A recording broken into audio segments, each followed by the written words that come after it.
Não, isso não é uma miragem. Estamos num mundo ainda pouco conhecido. Um planeta dentro do nosso planeta. A casa de milhões de espécies, muitas ainda desconhecidas pelo homem. O homem? Bem, o homem aqui é só um pequeno detalhe nesta imensidão, onde água e mata se fundem, onde árvores parecem tocar o céu. Se pudéssemos resumir numa palavra, com certeza seria infinito. Rica, fascinante, desconhecida, ameaçada, morada de grandes esperanças e temores da humanidade. É esta região cheia de contradições e deslumbramentos que vamos conhecer numa viagem fascinante que começa agora. Bem-vindos à Amazônia!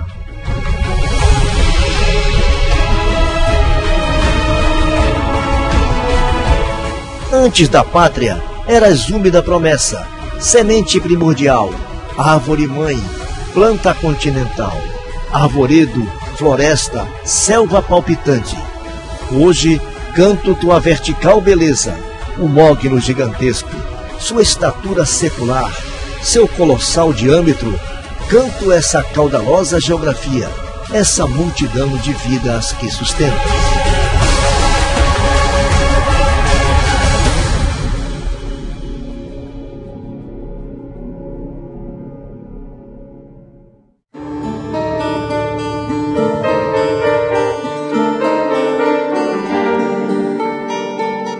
A floresta que encantou o poeta Manuel de Andrade, hoje resiste bravamente a tudo e a todos. A Amazônia é uma das mais importantes regiões naturais da Terra, fundamental para o equilíbrio climático do planeta e para a própria manutenção da vida. Berço de nuvens, como os especialistas a denominam. Mais do que isso, berço da vida.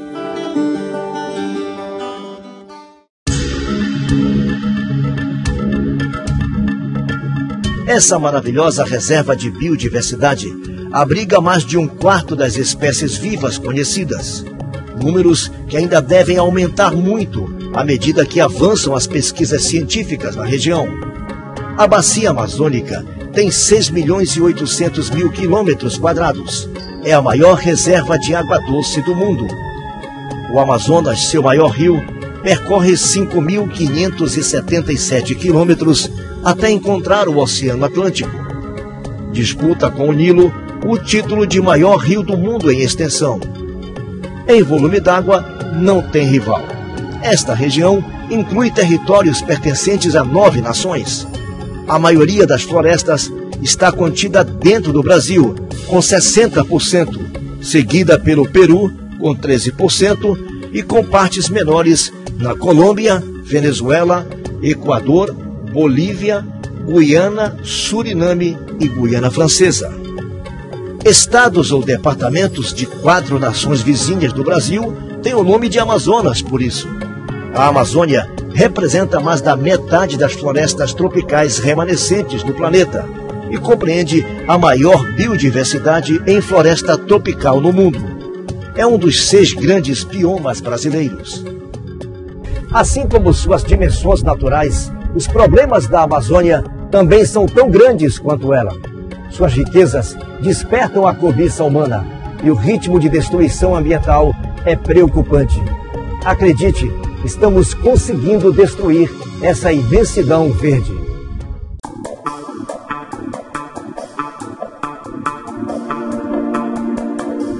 Exploração ilegal da madeira, o tráfico de animais e plantas, a pesca predatória e o garimpo. A pecuária e o agrobusiness avançam engolindo tesouros ainda desconhecidos e ameaçando as comunidades locais, incluindo as populações indígenas. As nações indígenas foram as primeiras grandes vítimas do processo de ocupação da Amazônia pelo homem branco, especialmente a partir do século XVII.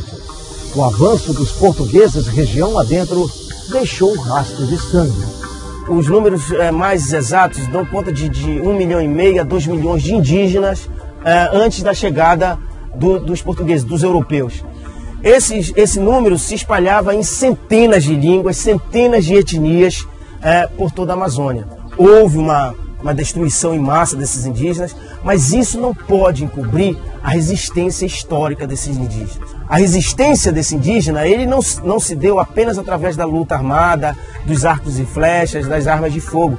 Ela se deu também através de um modo de vida que até hoje persiste, que é a cultura indígena, essas populações indígenas, hoje obviamente não são mais aquelas, mas a resistência delas, todo esse processo explorador, esse processo que massacrou, esse processo que matou, não foi suficiente para acabar com essa cultura. Nos primeiros 460 anos de colonização, baseada no extrativismo, a floresta sobreviveu bem. Estima-se que apenas 1% da região foi desmatada neste período. A situação começou a se complicar de verdade depois da primeira metade do século XX. Mas quais são as causas do desmatamento na Amazônia e quem o provoca? A pavimentação de rodovias tem aumentado significativamente esse desmatamento no entorno dessas estradas. Outro fator que tem contribuído bastante com o aumento do desmatamento é a construção de hidrelétricas aqui na nossa região. Então isso tem atraído muita gente, uma migração intensa para a região, e isso acabou impulsionando esse desmatamento. Como estratégia de ocupação da região, o próprio governo incentivou determinadas atividades econômicas que causaram impactos significativos no desmatamento da Amazônia. Uma percepção que já vem ocorrendo desde quando as primeiras pessoas chegaram aqui na nossa região, que era necessário desmatar para ter posse da propriedade da terra. Principalmente pecuária e agricultura, que são os mais fortes aqui na região. Então nós temos em algumas regiões um avanço na melhoria da eficiência e da produtividade, onde não é necessário mais desmatar para que se tenha um aumento de produção. Algumas fazendas, Mato Grosso, aqui no próprio estado do Pará, que é onde o setor agrícola e pecuária é mais intenso, mais forte, algumas pessoas já têm uma mentalidade diferente e já entendem que não é necessário desmatar para que tenha um aumento de produtividade.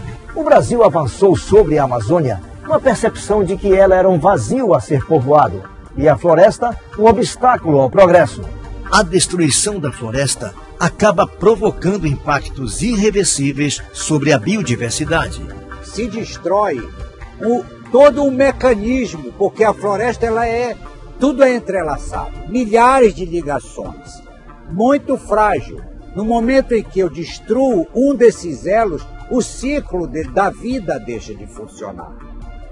Eu perco espécies em vastas áreas. No momento que eu perco uma espécie, eu não tenho como repor. A espécie, quando ela é perdida, ela foi embora. E para ela ter chegado até aqui hoje, uma espécie, ela passou milhões de anos.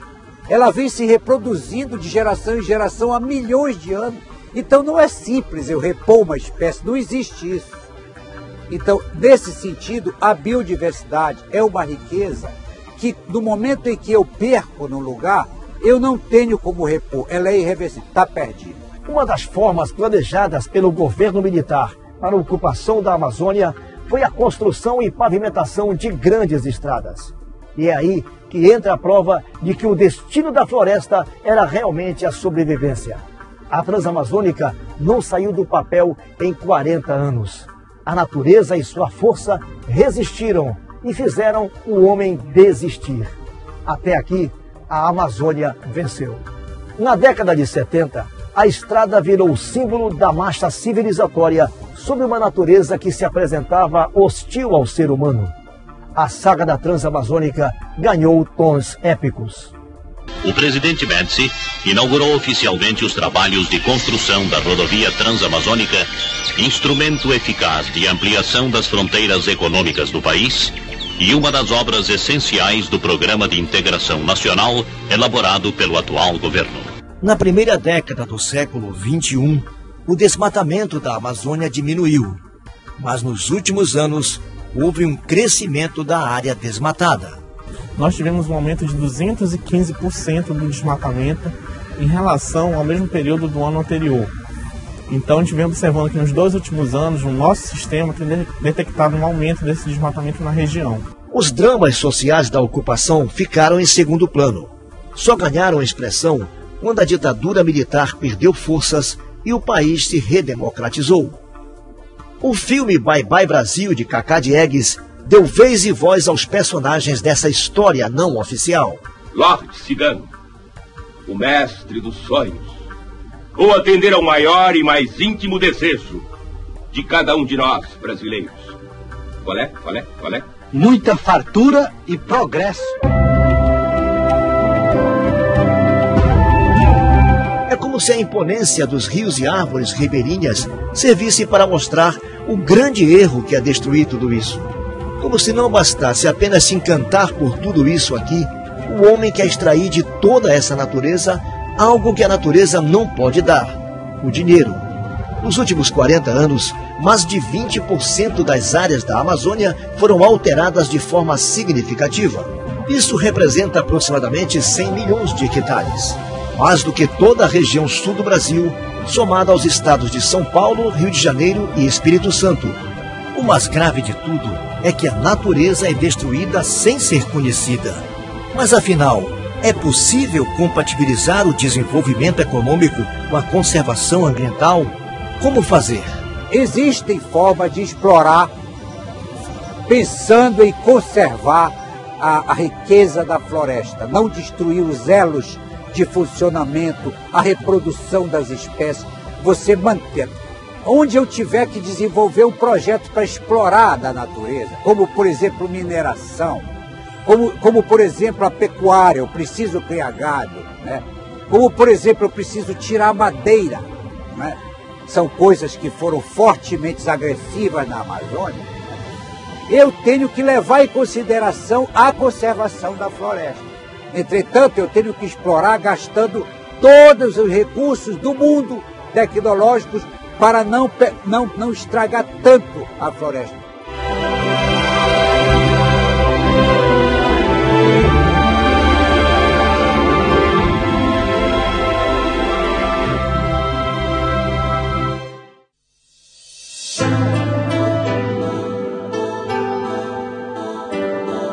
Estamos no Instituto de Estudos e Pesquisas Científicas e Tecnológicas do Amapá, IEPA, em Macapá.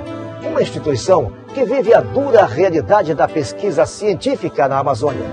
Aqui sobram boa vontade e motivação aos pesquisadores, mas faltam recursos. Bom, o estado do Amapá é um estado grande em território e ele é muito preservado porque nós temos uma quantidade muito grande de unidades de conservação. E, apesar disso, nós temos uma grande deficiência, que é o conhecimento dessa nossa biodiversidade. Em todas as áreas temáticas da biodiversidade, seja na parte vegetal, seja na parte animal, nós temos dificuldade no conhecimento delas. Nos falta, basicamente, recurso para explorar essa biodiversidade. O Amapá se orgulha de ser o estado mais bem preservado do Brasil, com mais de 90% das suas florestas ainda intactas. Uma preservação que se sustenta mais no isolamento geográfico e no baixo desenvolvimento industrial do estado do que em políticas públicas de estudo e proteção dos recursos naturais. O estado do Amapá, ele tem um território muito grande e ele tem uma localização muito interessante. Ele fica localizado na foz do Rio Amazonas, está ao lado do escudo das Guianas, e isso faz com que ele esteja relativamente isolado das outras áreas amazônicas. Isso faz com que a gente consiga agregar para a biodiversidade do estado a fauna marinha e a fauna do escudo das Guianas e o restante da fauna amazônica. Nós temos um território muito grande e muito mal conhecido. E nós não temos condição, então, de pensar no gerenciamento dessa biodiversidade se a gente não sabe nem sequer o que a gente tem lá. E é por isso que nós precisamos estudar e nós precisamos de investimento em pesquisa para que toda essa biodiversidade seja desvendada. O desafio de conhecer melhor a biodiversidade da região e seus ecossistemas é gigantesco. Mas um passo importante foi dado pelo Museu Paraense Emílio Guilde, através do Programa de Biodiversidade da Amazônia. O Programa de Biodiversidade do Museu, ele tem o objetivo de organizar as pesquisas que trabalham com a temática sobre biodiversidade, principalmente na região amazônica. Então, no âmbito do programa, estão dois projetos bem interessantes, que é o projeto de biodiversidade, a Biota Pará, e o projeto do Censo da Biodiversidade. O esforço para desenvolver conhecimentos sobre o estado do Amapá é muito grande. Exige sacrifícios e dedicação. Imagine só explorar todo o potencial de uma floresta gigantesca como esta. Mesmo assim, o trabalho de formiguinha vem dando resultados. Um gigante verde, a Amazônia continental, com 7 milhões de quilômetros quadrados, ocupa o correspondente a 50% da superfície da América do Sul e 5% da superfície de terra firme do globo. É formada por 9 países: Bolívia, Colômbia, Equador, Guiana Francesa, Guiana, Peru, Suriname, Venezuela e Brasil. E é habitada por mais de 30 milhões de pessoas, o que corresponde a menos de 0,5% da população mundial.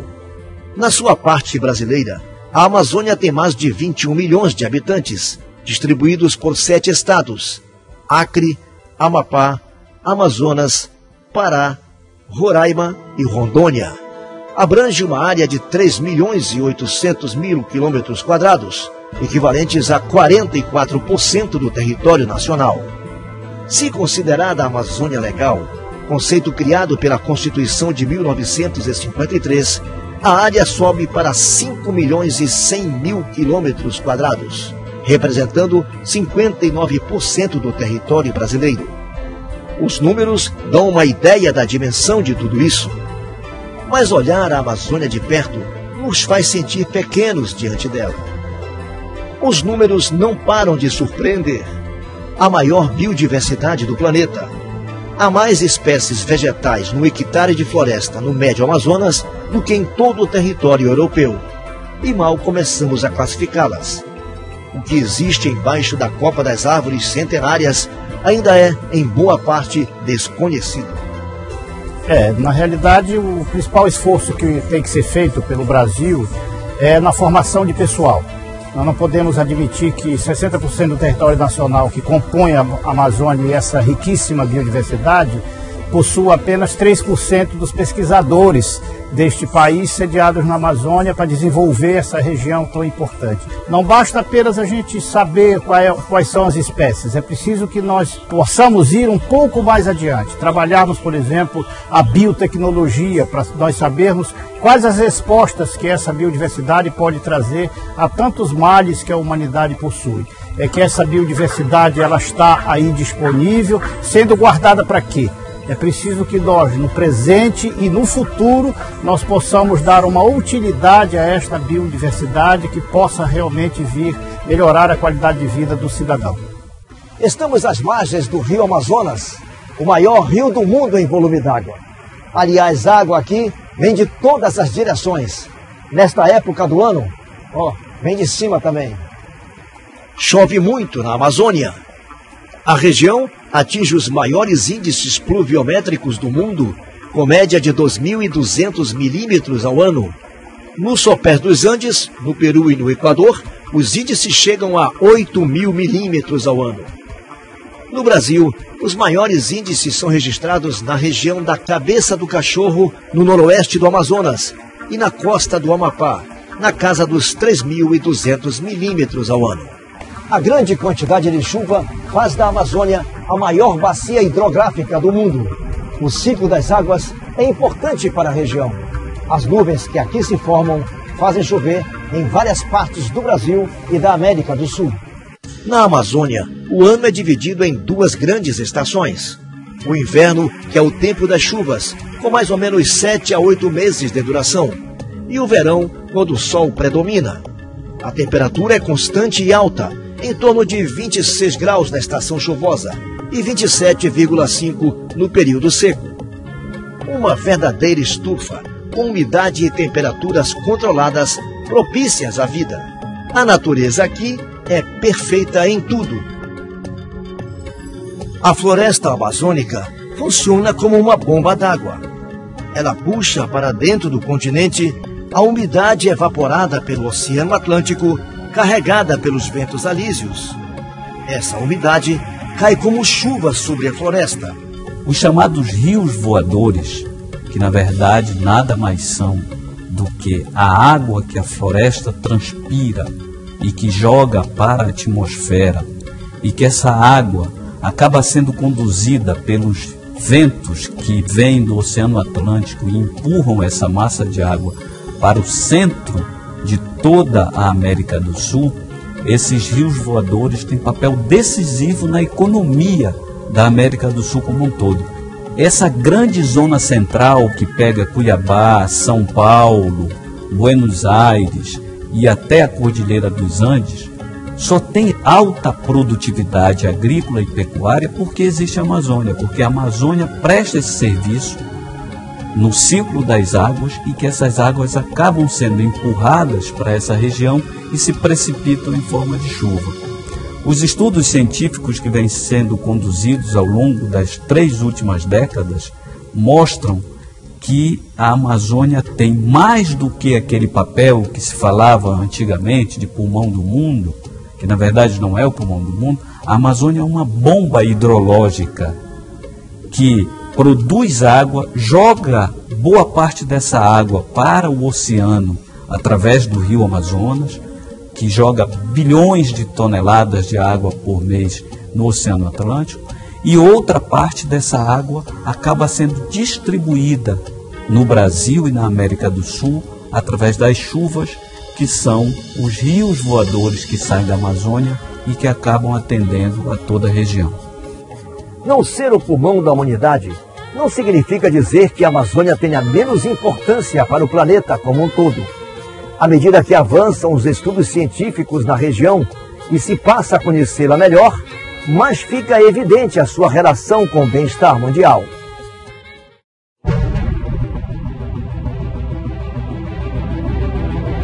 Ao longo de mais de 500 anos de história, o homem branco sempre demonstrou desconhecer a fórmula de como conviver em harmonia com a Amazônia. Para ocupá-la, promoveu o genocídio dos seus primitivos habitantes. Depois, buscando dar finalidade econômica à região, passou a destruir os seus recursos naturais. Hoje, há um despertar para a realidade de que é preciso deter este processo de destruição, sob pena de um dos mais valiosos tesouros do planeta ser devastado antes mesmo de ser conhecido. Encontrar alternativas que permitam ao ser humano utilizar a floresta de forma sustentável, recebendo dela benefícios, sem contudo exauri-la, é o desafio que se impõe. Sucede que a floresta não pode dizer, a floresta não anda, a selva fica onde está, fica à mercê do homem. Por isso é que há 4 séculos o homem vem fazendo da floresta o que bem quer, sempre que pode. Com ela e com tudo que vive nela, dentro dela. A floresta entrega o que tem. São séculos de doação do que a floresta amazônica tem de bom para a vida do homem da região e das mais afastadas partes da terra. Quem disse que a Amazônia pede socorro, fala com completa falta de conhecimento sobre este mundo. Na verdade, nós homens é que deveríamos pedir socorro a ela. Neste imenso mundo verde mora o nosso passado. Moram espécies que ainda nem fazemos ideia de que existam. Moram riquezas que dinheiro nenhum pode comprar. Moram curas de doenças. Moram águas e vegetação que controlam o clima de boa parte do planeta. Mora o legado que a Mãe Natureza nos deixou. Quando iremos reconhecer, agradecer e retribuir?